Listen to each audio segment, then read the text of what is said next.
Hello mga kaibigan, ito po ang ginagamit ko ngayon, Hosoku Rosemary Oil. Mabisa raw ito pampatubo ng buhok, kaya sinubukan ko.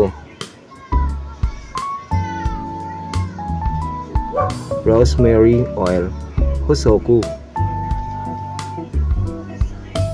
Okay, lagyan natin ngayon ng aking ulo. Medyo napapanot na po tayo.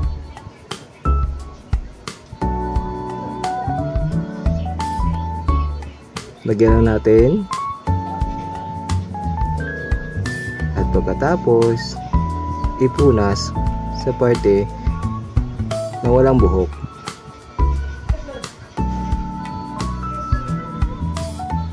Yan. Dahan-dahang punas.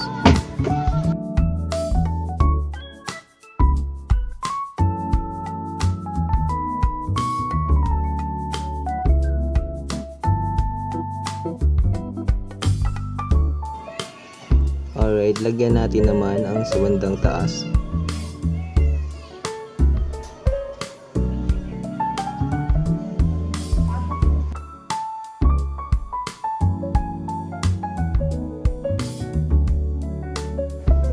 Kaya kung napapanot na kayo, subukan nyo rin to.